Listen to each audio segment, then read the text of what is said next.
Alhamdulillah, syukur saya kepada Allah Subhanahu Wa Taala kerana pada malam ini dapat saya bertemu dengan tuan-tuan atas kapasiti saya sebagai seorang ahli PAS biasa. Setelah saya meninggalkan jawatan sebagai kaki tangan Felda pada Disember 2012 yang lalu. Sebenarnya saya mula menjadi ahli PAS pada 1 Disember 2012. Maknanya inilah bulan yang ke-4. Kira-kira kalau macam orang masuk Islam masih mu'alaf PAS lah. Belum lagi. Sebab tu belum siap, belum habis saya ditarbiahkan sebagai seorang ahli PAS yang sepatutnya lah. Untuk makluman tuan-tuan juga, saya sebenarnya tak berapa pandai bercakap dan tak mampu bercakap seperti ahli-ahli politik yang terdahulu ni tadi.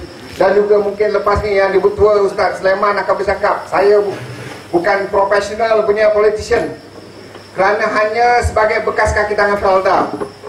Bekas kaki tangan Felda ni kebanyakan bercakap keluarkan arahan lah. Tapi manager rancangan memang pandai dia bercakap. Pasal dalam mesyuarat GKR dia kena pandai bercakap. Kalau tak, dia tidak mampu untuk mempengaruhi broker-broker untuk bersama-sama bekerja mengendalikan rancangan, sama ada dari segi ladang dan juga sosial. Alhamdulillah juga terima kasih pada Ustaz Sulaiman. Inilah kali kedua saya menerima undangan daripada Ustaz. Pertama saya di Felda Tementi, Felda Tementi. Dan saya juga adalah ini kali kedua datang ke kawasan Bera. Dan terima kasih juga kepada masyarakat Felda Mayam kerana sanggup menerima saya.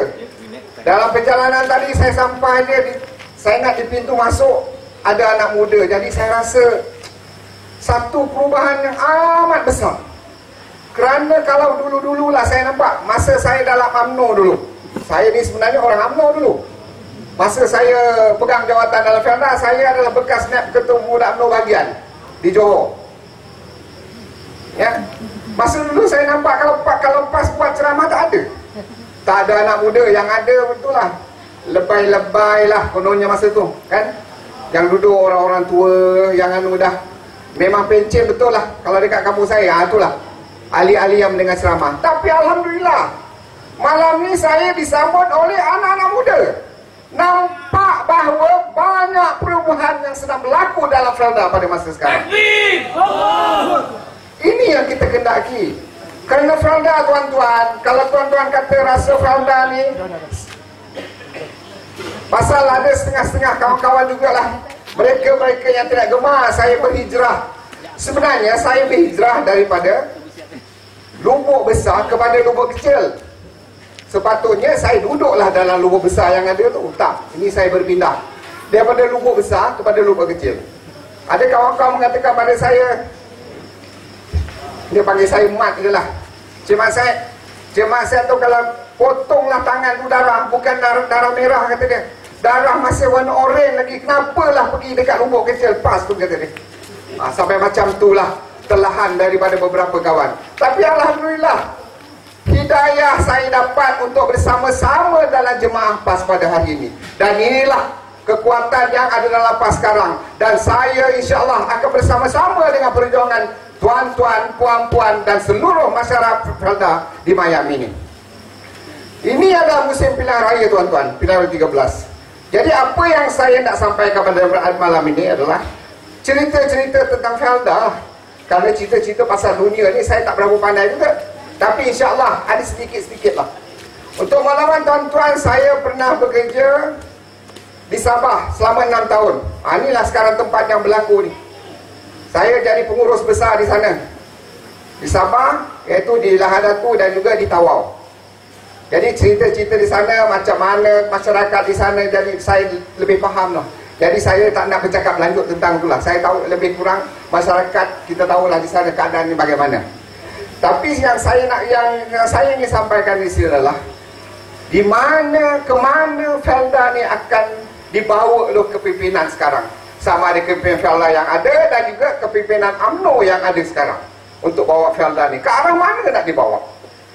Okey tuan-tuan, saya hanya mampu bercakap.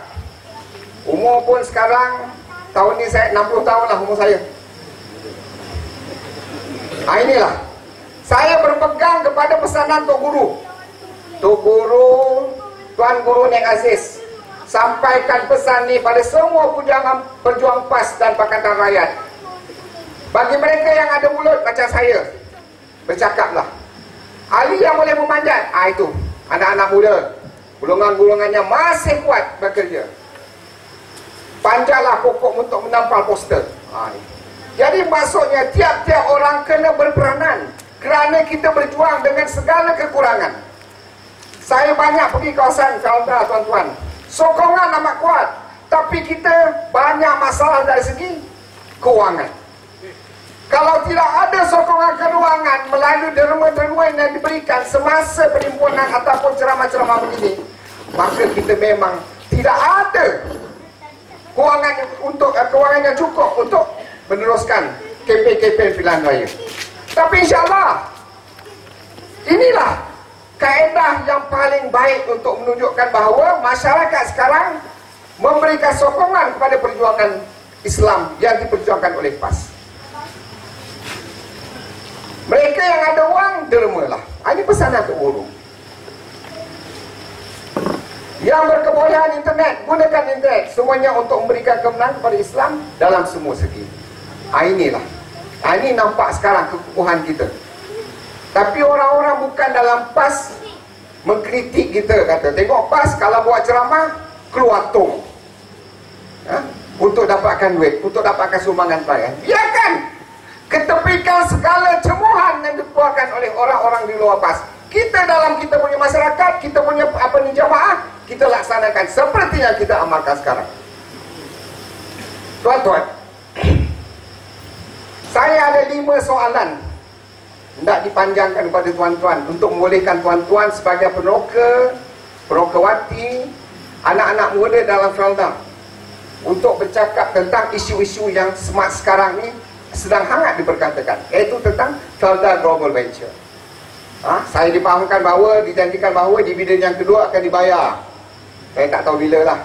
Katanya bulan 6 ke berapa, tak apa. Kerana dividen yang pertama dah dapat dah. Tapi persoalannya sekarang, soalan pertama saya nak bentang kepada tuan-tuan, kenapa penoka-penoka ni diberikan hanya 800 unit saja? Kenapa tidak 8,000 unit? Kenapa tak dapat 80,000 unit dan sebagainya? Adakah nombor 800 ni nombor terbaik untuk penoka miliki? Cukup dengan 800 unit? Orang putih dekat not even one lot dia punya apa ni jumlahnya. Tak sampai satu lot pun. Satu lot 1,000 unit. Penoka dapat 800 unit. Tapi dalam Islam kita kena bersyukur.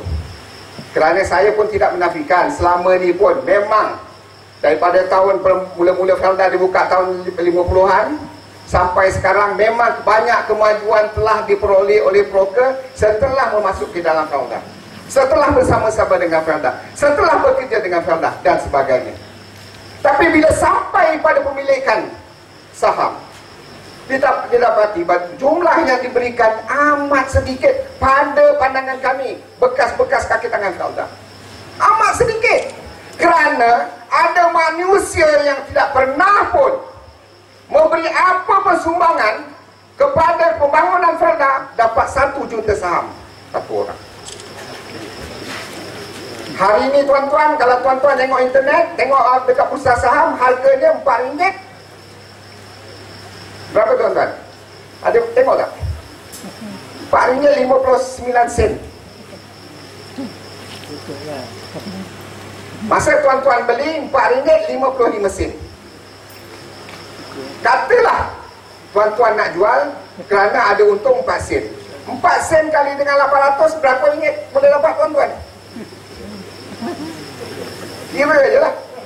Jadi saya tak nak kira. Pasal saya tak ada kalkulator. Pasal banyak nak kira tu. Tapi ada orang saya katakan tadi dapat 1 juta. Tak pernah memberi apa-apa sumbangan kepada Felda dalam pembangunan selama Felda dibangunkan. Bukan saja nak kata nak suruh terbang pokok, tak. Memberi idea pun tak ada. Dapat 1 million, 1 juta saham. Adakah adil dunia sekarang ni? Adakah adil apa yang telah dilakukan pada penoka pada generasi dalam Felda? Yang kedua, 800 unit dapat. Kemudian tuan-tuan peringkat permulaan. Masa mula-mula disenaraikan, tuan-tuan diminta meminjam wang daripada bank-bank. Sebenarnya tuan-tuan, kalau tuan-tuan pergi bank lah, umur-umur saya ni lah, umur tuan-tuan broker lah, boleh tak pinjam bank? Tuan, saya nak pinjam duit, nak buat ni boleh lagi tak? Umur 60 tahun lah macam saya ni. Saya dah pergi dah, tak boleh dapat. Tapi this very special. Tuan-tuan dapat pinjam. Termasuk juga orang-orang yang lebih 60 tahun dapat pinjam. Ada yang 70 tahun, 80 tahun pun ada, dapat pinjam. Ya. Dan dikenakan charges dia, bank fee dia RM200 satu broker. Kalau kita kira satu-satu memang tak banyak. Tapi tuan-tuan, kita ada 112,635 broker. Kali dengan RM200, berapa juta tuan-tuan? 22 juta lebih. Dah dikeluarkan oleh broker tau. 22 juta lebih.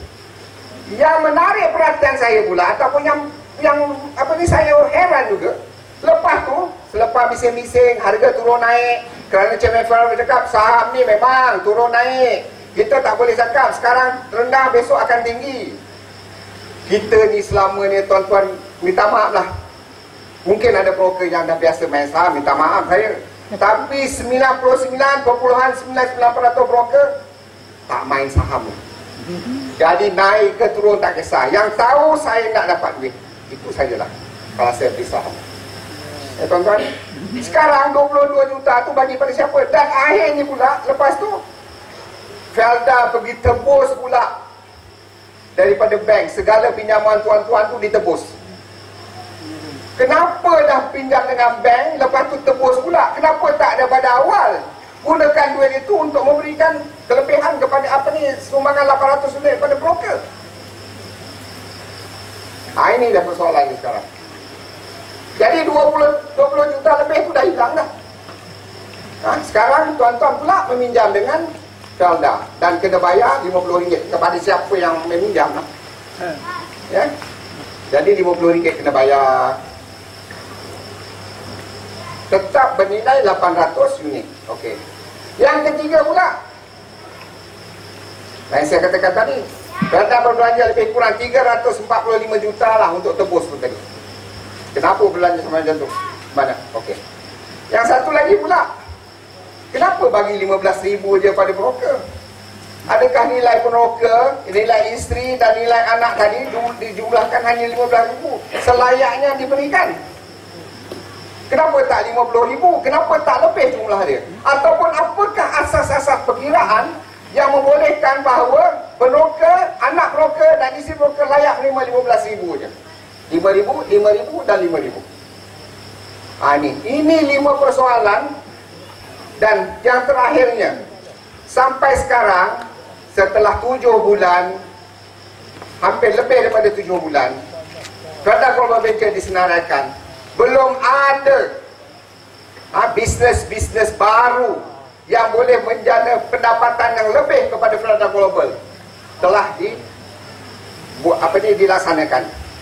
Tak nampak pada masalah apa, tak ada dalam pengumuman dalam bursa saham yang menunjukkan bahawa aktiviti baru telah dibuat, bisnes baru telah dilaksanakan. Jadi 5 persoalan inilah yang selalu kami bangkitkan dalam perbincangan-perbincangan. Kenapalah perkara ini telah berlaku pada broker. Dan inilah kita harapkan. Kita tidak harapkan kerana 50 tahun pertama pembangunan Felda memang berjaya. Yang penting sekarang pada bapak-bapak broker wati tak ada masalah. Dah ada rumah, anak pun dah habis belajar dan telah memberikan pulangan yang terbaik segala apa investment yang kita buat kepada anak-anak. Tapi yang penting sekarang generasi akan datang di dalam Felda dengan beberapa perkara yang telah dilaksanakan sekarang. Kemana arah tuju yang akan dibawa oleh pengurusan Felda sekarang? Untuk makluman tuan-tuan, saya bezakan dulu dengan ada beberapa perkara lah yang saya nak tunjukkan.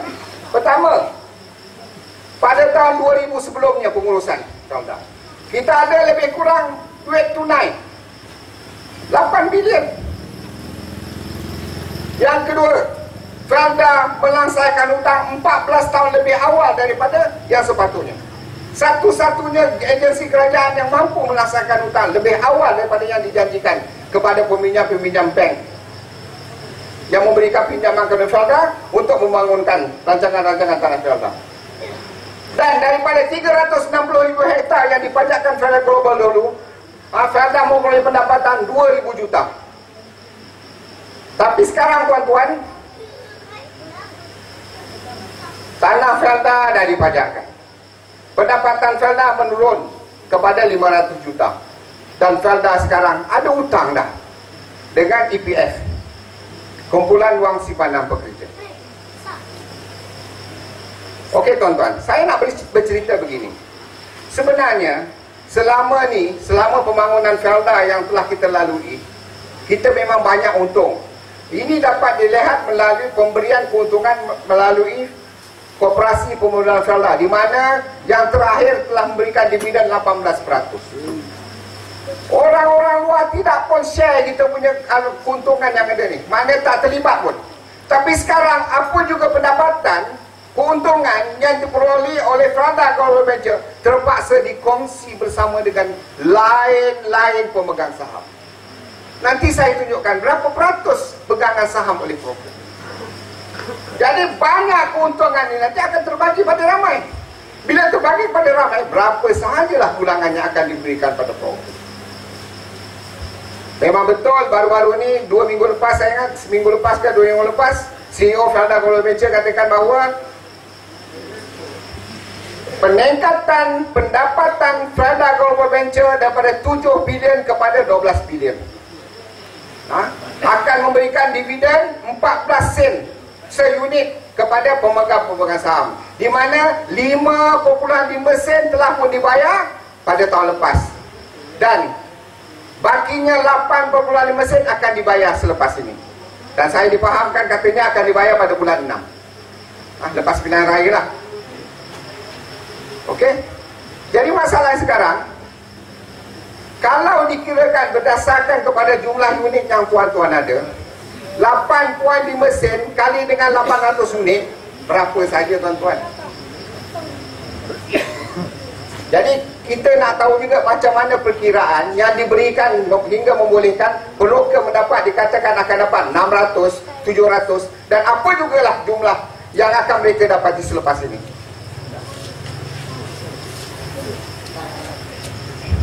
Okey tuan-tuan, sekarang saya bercakap sedikit tentang politik berkaitan dengan Felda, tetapi sehubungannya dengan politik. Okey, akun politik bermaruah bermaksud ialah siapakah contoh dalam Islam yang kita boleh jadikan contoh orang ahli politik yang betul-betul ada maruah semasa pemerintahannya. Okay. Sayyidina Ali bin Talib, ketika musuh politiknya sudah begitu berleluasa mengamalkan taktik politik yang curang dan tidak bermoral, beliau berkata, sebenarnya apa yang berlaku sekarang, zaman-zaman dulu, zaman-zaman Nabi, zaman-zaman Khalifah dah berlaku dah. Cerca-mencerca, fitnah, memperintah dan macam-macam lagi. Terutamanya semasa zaman Sayyidina Ali bin Abi Talib. Sesungguhnya dia tidak lebih cerdik daripada aku, hanya aku yang tidak sanggup melakukan apa yang dia lakukan. Andainya aku sanggup melakukannya, akulah orang ahli politik yang paling licik. Dia tak nak buat jahat, dia tak nak menghina orang, dia tak nak menjatuhkan maruah orang. Kalau dia nak buat, dia lebih hebat daripada orang tu boleh buat kepada musuh politik. Ini yang berlaku sekarang lah. Seperti yang diperkatakan oleh kawan-kawan yang sebelumnya tadi. TV3, TV1, Surat Khabar, semua cerita buruk tentang pembangkang. Kalau dia menghina Tuan Guru Nik Aziz, seolah-olah Tuan Guru Nik Aziz langsung terlampau hina lah. Sehina-hina manusia kalau kita melihat TV3 dan juga apa. Cuba tuan-tuan ambil gambar Nik Aziz, ambil gambar Najib lah. Duduk menong, tengok aja muka, jangan cerita apa-apa lah. Esok pagi lepas solat subuh tengok.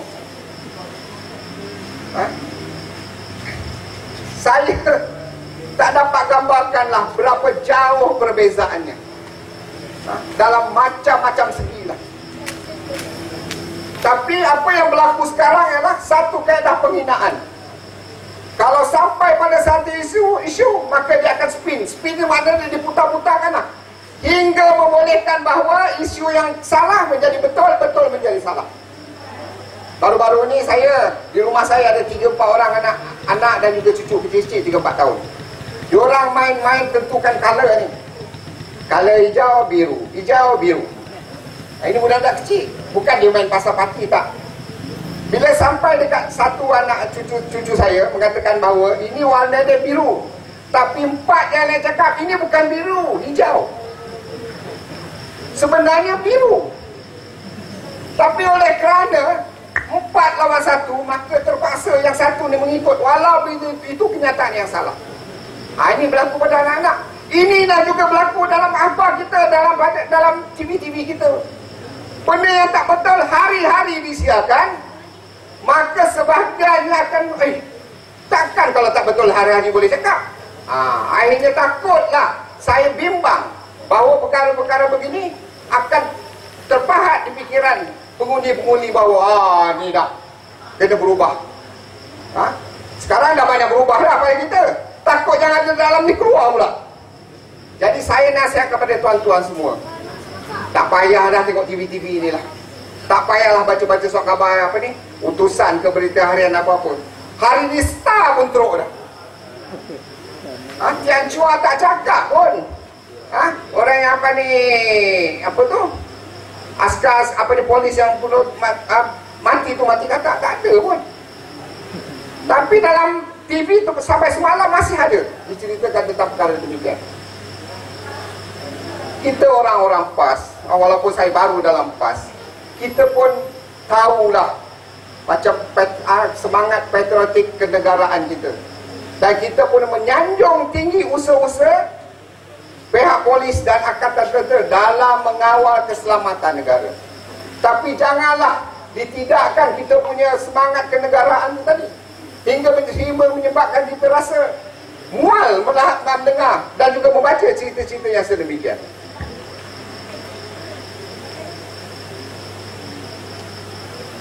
Saya paparkan gambar lawyer Wan Rahimi. Ini kes di Kemahang 3. Lawyer ni tuan-tuan, kerana saya bawa, saya pun tak ada dapat upah pada dia untuk bawa kes dia untuk makluman tuan-tuan lah. Tapi saya mengambil cerita bagaimana manusia sekarang begitu hianat, dengki dan rasa kurang senanglah pada mereka-mereka yang memperjuangkan hak rakyat. Wan Rahimi seorang lawyer yang membawa kes Kemahang 3 daripada tahun 2000 dan sampai pada yang terakhirnya telah berjaya. Dan kumpulan broker di Kemahang 3 menang dalam kes masalah perahan minyak. Tapi apa yang berlaku, tuan-tuan bacalah. Saya dah paparkan di sana. Dan sampai dia membuat pengakuan bahawa saya mengambil ruangan itu untuk menyatakan dengan nama Allah, Mazlan Aliman, anak Datuk Major Anizam Adul Kemahang, PAS atau mana-mana pimpinan pinjara, tiada kena mengena dengan kes Kemahang dan tiada kata langsung dengan pembagian wang pampasan. Tapi pimpinan UMNO di sana mengatakan bahawa inilah lawyernya lah, inilah anak lah sebagainya, makan duit broker. Pasal dia biasa makan. Kalau orang tak biasa makan, dia tak akan cakap dia makan. Biasanya lah. Inilah. Tadi pun timbalan yang betul aku cakap lah. Bagaimana, saya senang cakap beginilah. Kalau di mana-mana juga, kalau dah dia punya bos tu memang kepala otaknya dah rosak, maka sampai ke bawah lah kerosakan tu akan berlaku. Inilah hasil daripada didikan yang dibuat oleh kepimpinan yang ada sekarang. Yang kedua, Leong Pi Kui, 29 tahun, telah menunjukkan isyarat lucah kepada Duli Yang Maha Mulia Raja Permaisuri Agong dan telah pun dikenakan dendaan. Tapi orang yang dalam gambar ni buat tak ada kena apa-apa pun.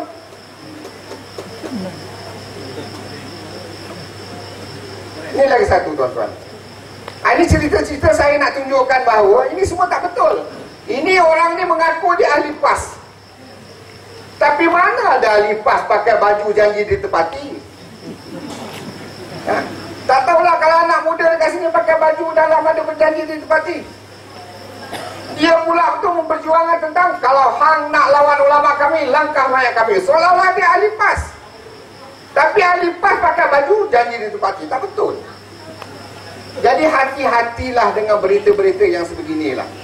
Supaya kita jangan senang-senang menerima dan telan segala maklumat yang ada dipaparkan di abah-abah tentang isu-isu yang sering dibangkitkan. Okey tuan-tuan, ini lagi satu tentang pemberian BRIM. Timbalan Yang Amat Berhormat Timbalan Perdana Menteri di Johor Bahru pada 16 Februari. BRIM akan ditambah menjadi RM1,000 selepas ini. Beliau berkata jika menolak BN dan UMNO itu merupakan penolakan terhadap rezeki. Tuan-tuan, kita ni pun kempen juga ni. Saya pun kempen juga untuk calon kita. Yang akan bertanding di Dewan Undangan Kuai dan juga Parlimen Berat. Tapi tak adalah janji sampai macam tu, sampai menutup sangat. Kalau sokong parti kami akan bagi rezeki yang berlimpah-limpah ganda turun daripada langit. Tunggu je lah lepas subuh. Ini lepas berlaku sekarang. Kalau puak-puak dia bercakap tak apa. Kalau kita bercakap, hancur semua. 33 hari, 33 malam keluar TV.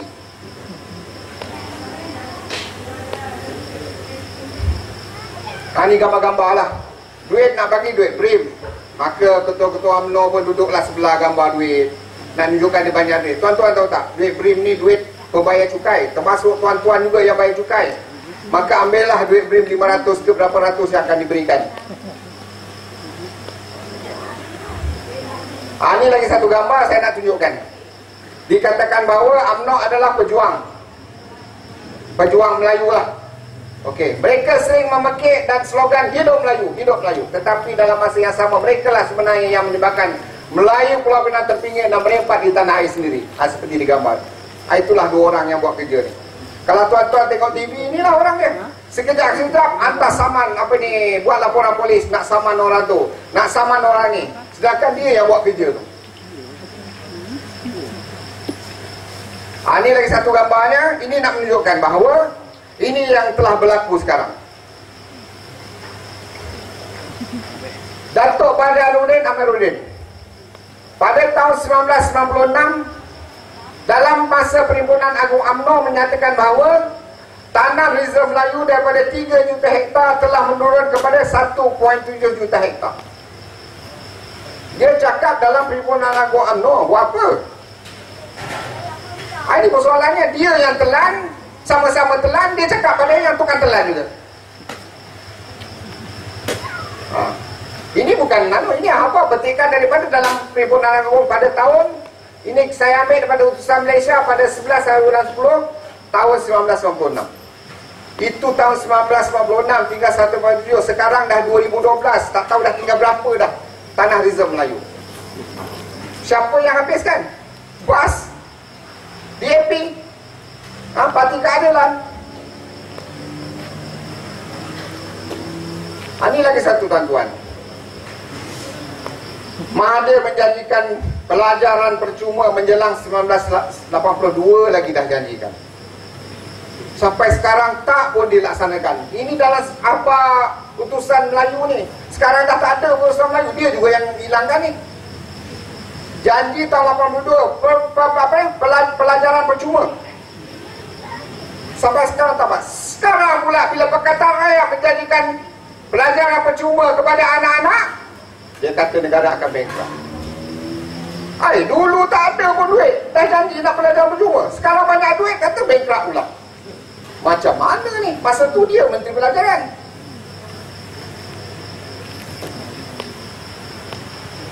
Saya orang Johor tuan-tuan. Ini berlaku dekat Johor. Syed Ali berkata, kos hidup di Johor yang semakin meningkat adalah punca orang Melayu negeri tersebut paling miskin.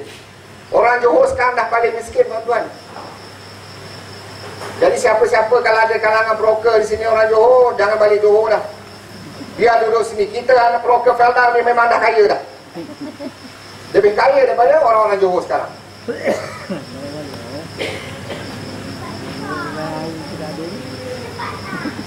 Ini nak tunjukkan betapa orang-orang Johor ni teruk dah. Berebut-rebut ambil duit BRIM. Ini berlaku, ini soal khabar juga keluarkan.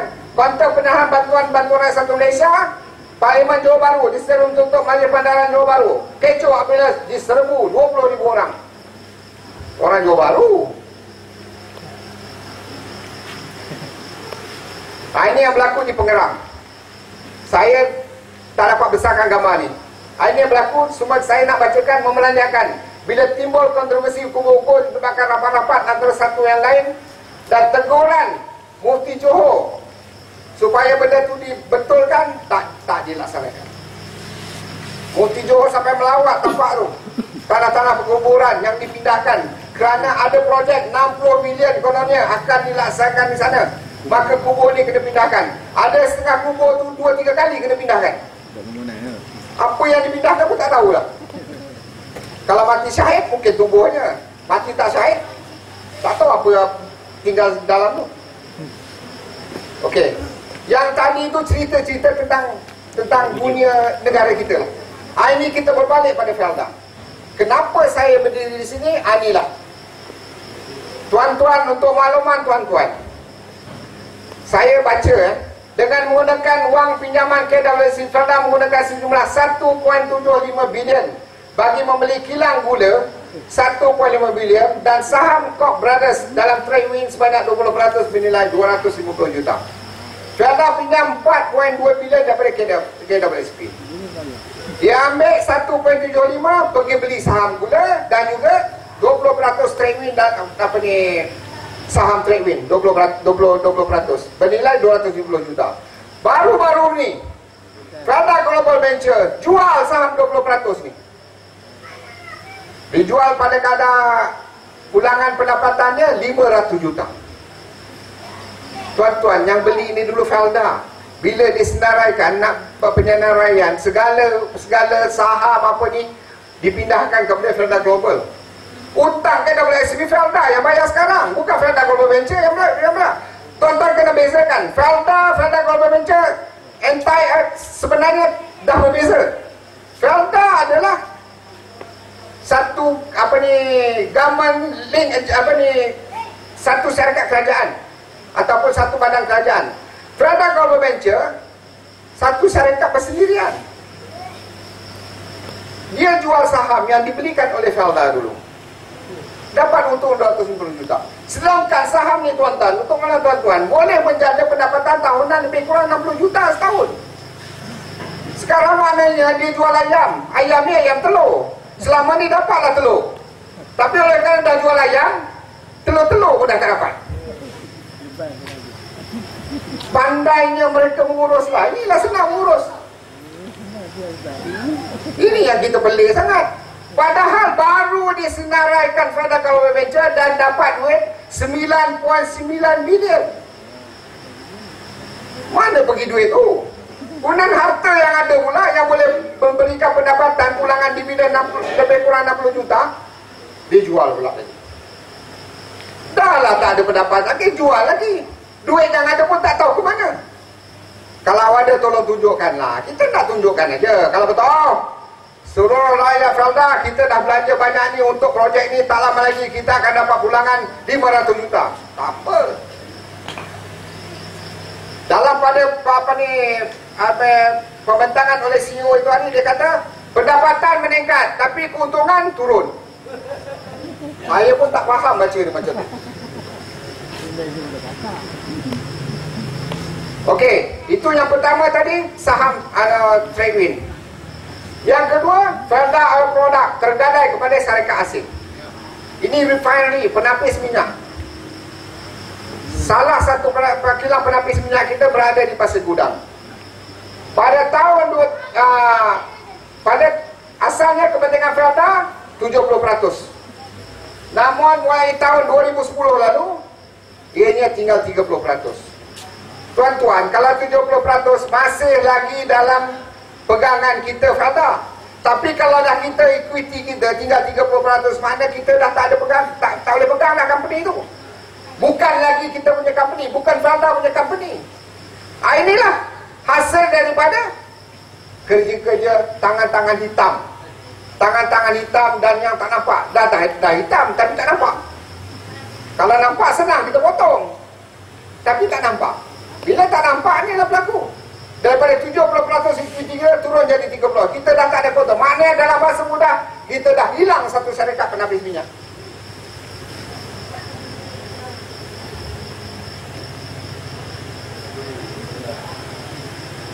Ini untuk khas untuk anak-anak muda lah. Tolong kaji ayat ni betul ke tidak. Saya cuma nak paparkan ni untuk kajian anak-anak muda lah. Kerana timbalan menteri cakap saham Felda Global Venture ni jatuh kerana fitnah. Dia kata ni lah, kalau sebelum ni cakap ni Mazlan Aliman punya kerja lah ni. Kalau Mazlan Aliman boleh jatuhkan saham, dia juga boleh naikkan saham. Kalau begitu dia suruh dia jagalah CEO Felda Global Venture Mazlan Aliman. Kalau macam tu lah cara dia kan. Itu aja lah. Sebenarnya bekas wakil rakyat Pulau Manis di Pekan tak pun menjagakan. Sebulan selepas Felda Global Venture disenaraikan, dia telah menulis satu artikel dengan tajuk Dari Felda ke FGB, satu lagi KUB dalam pemikiran. Ini macam wayang lah. KUB ni wayang lama. KUB Koperasi Usaha Bersatu milik mutlak UMNO. Kalau tuan-tuan pernah jadi ahli UMNO dan pernah membeli saham, inilah. Sekarang mana ada lagi tuan-tuan Koperasi Usaha Bersatu? Ada lagi? Tak ada dah. Siapa yang merosakkan koperasi ni? Kepimpinan yang ada pada waktu itulah. Dan ini kita bimbangkan akan berlaku kepada Felda Global Venture. Tuan-tuan, kita bimbang bila saham Felda Global Venture turun di bawah RM4, maka ramailah tukang telan ni nanti akan beli saham kita. Masa itulah baru kita sedar bahawa ini berlaku macam Israel juga tuan-tuan. Sebelum ni Israel beli tanah orang Palestin sikit. Lama-lama dah tak ada dah, Palestin dah tak ada tanah. Untuk duduk pun jadikan tempat tinggal. Sama juga lah saham. Saham ni satu kaedah perniagaan yang terbuka, betul.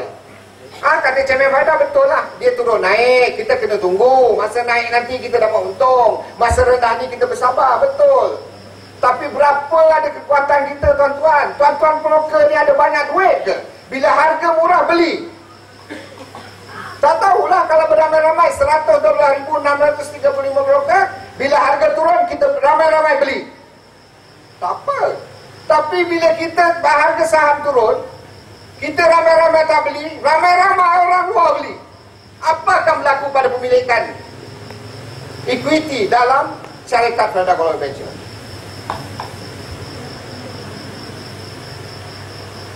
Saya tunjukkan gambar ni. Gambar sebenarnya pada ini dia punya kedudukan market dia lah. Pemegang saham yang sebelumnya. Tuan-tuan kalau tengok dekat sana, yang saya tunjukkan 000. 3 company besar ni dia dah lari tuan-tuan. Pasal saham jatuh, dia tak sanggup tunggu. Dah jual saham dia dah. Ni saya nak tunjukkan. Tadi saya janjikan saya tunjukkan berapa pegangan tuan-tuan. Tuan-tuan lihat sendirilah apa yang saya paparkan. Yang kuning tu tuan-tuan tengoklah. Itulah sahaja pegangan peneroka. Ya. Pegangan kaki tangan yang biru. Campur kaki tangan dengan broker 9% saja tuan-tuan. Katalah sekarang apa bro? Katalah 10%, katalah 15%. Jadi macam mana, di mana kekuatan kita?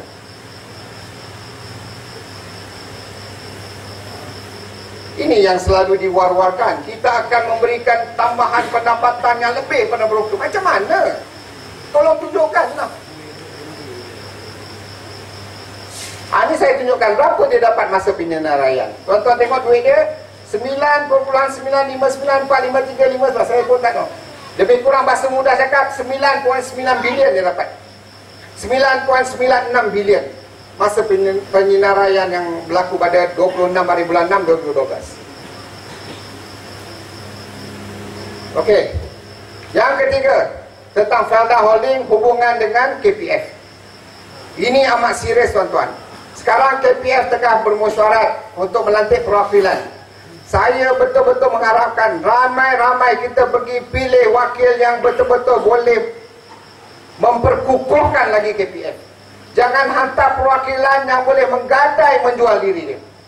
Kerana sekarang dah sampai masanya orang yang buat salah, orang yang buat silap akan dimuliakan.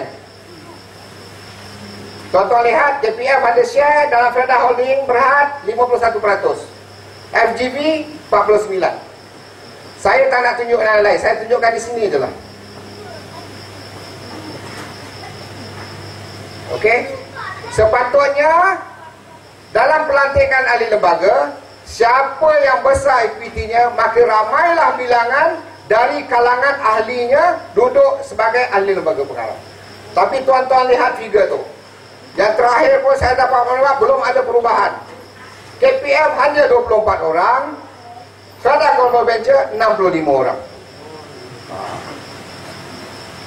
Ini bukan fitnah. Boleh semak. Kalau ada perwakilan KPF di sini, pergi semak. Ambil maklumatnya, ambillah gambar, tak apa. Dan saya nak tunjuk pada tuan-tuan. Inilah company-company di dalam Felda Holding di mana KPF mempunyai majority share di dalamnya. Ya?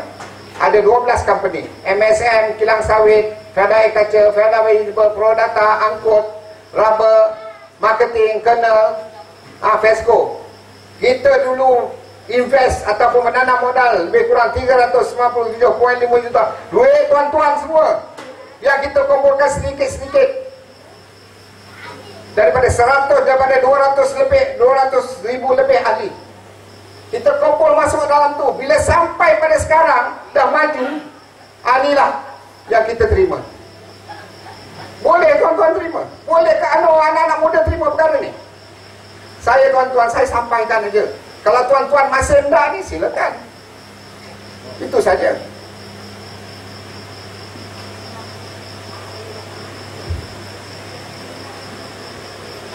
Inilah saya bimbangkan, kami bimbangkan.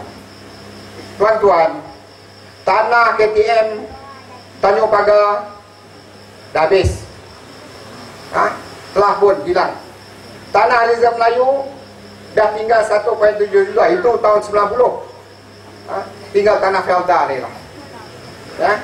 Tanah Felda adalah benteng terakhir mereka tanah orang Melayu. Lain dah tak ada tuan-tuan. Yang besar punya tak ada lah. Tentang Felda aja yang ada. Jadi kalau kita biarkan perkara-perkara yang tadi saya nyatakan, itu tadi 2-3 perkara. Sebenarnya banyak lagi. Dalam ceramah-ceramah bagi kita tak mampu untuk sampaikan. Tak berkesempatan untuk sampaikan. Dan kita pula tak ada TV, tak ada surat khabar untuk mendedahkan segala-galanya. Yang ada ni lah pentas macam ni. Ini pun dah baik sangatlah, ada kemudahan. Dan terima kasih kepada pengurus rancangan kerana membenarkan kita. Ada setengah rancangan tak bagi pun kita hantar maklumat. Tuan-tuan, kita berdosa tahu tuan-tuan. Kalau kita tahu untuk membawa kepada kebaikan, menghalang pada orang lain untuk mendengarnya. Takkan kita nak menghalang penyampaian maklumat. Ini bukan fitnah. Melainlah ke fitnah. Saya cakap macam-macam tu ni, tak ada. Ini maklumat apa yang saya tahu. Dan saya yakin benar. Macam tadi bilangan ahli lembaga pengarah, itu memang betul. Dan masalahnya sekarang, kalau dulu tuan-tuan, yang tadi saya tunjuk bilangan 24 orang KPF, 65 orang Felda Global Venture. Dulu tiap-tiap company ada 2 wakil broker. Sekarang kosong. Pilihlah lagi.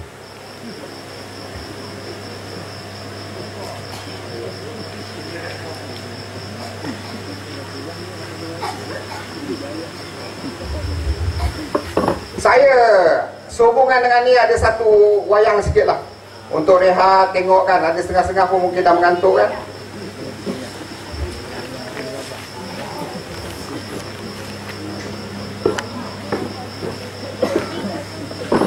Boleh tak lupa ngomong, kita je yang salah.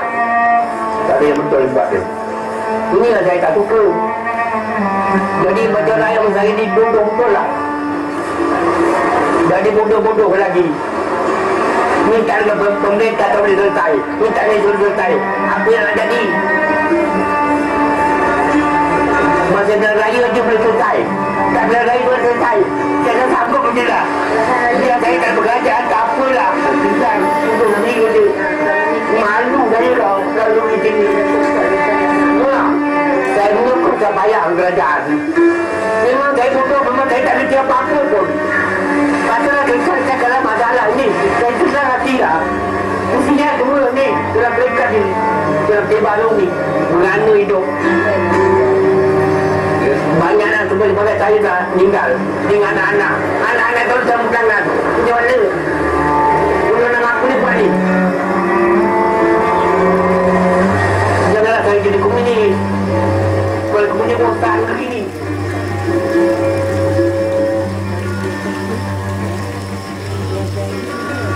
Sesal dahulu pendapatan, sesal kemudian jadi gunanya lagi. Dalam getah seluas 3.135 hektar, itulah pemilikan.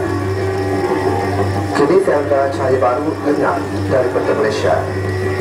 Yang tinggal adalah kampung Cahaya Baru di Masai, Johor. Itu tuan-tuan, kita tak nak berlaku macam tu. Itu. Ini pesanan dulu lah. Pesanan dari penaja. Maaf, saya ambil 5 minit je lagi. Okay? Saya juga ingin menyampaikan pesanan apa ni?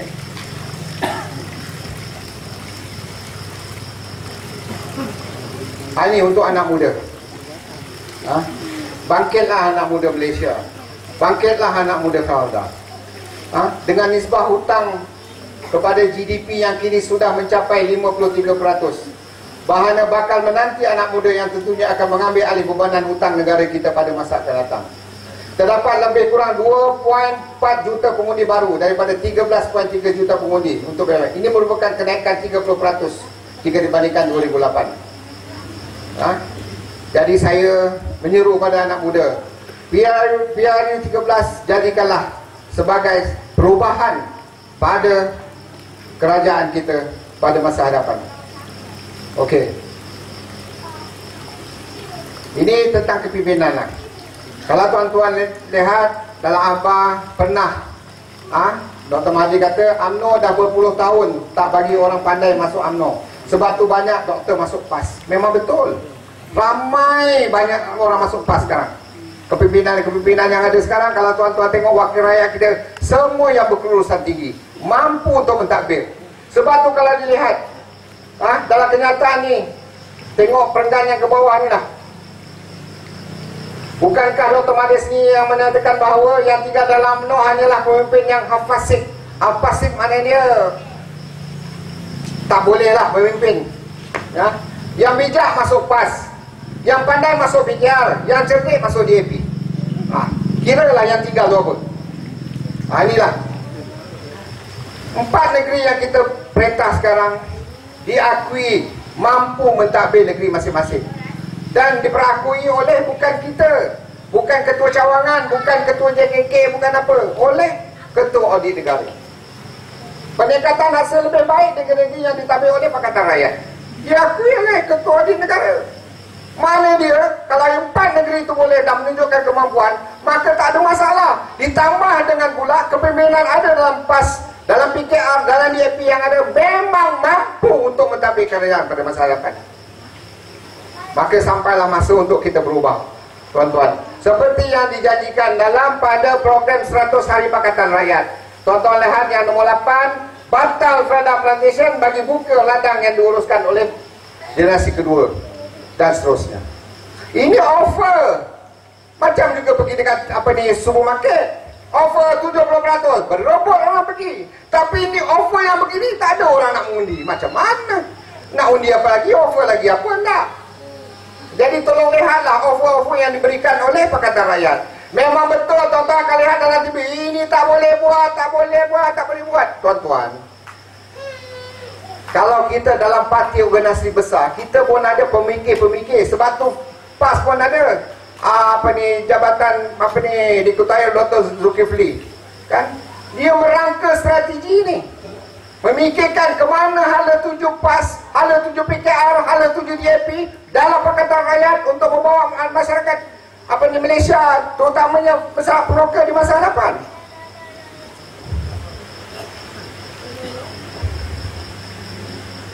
Saya tunjuk aja lah. Jadi saya rasa oleh kerana inilah saja yang dapat saya sampaikan, tuan-tuan boleh lihatlah. Janganlah kita jadi dalam gambar yang saya tunjukkan lah. Saya tak nak sebutlah. Tuan-tuan tengok, baca. Kalau orang yang kita suap selama ni, kadang-kadang ni kata Dr. Mahathir cakap dalam perhimpunan pada ketua-ketua proker pada awal bulan yang itu hari, dia kata jangan gigit tangan yang diberi.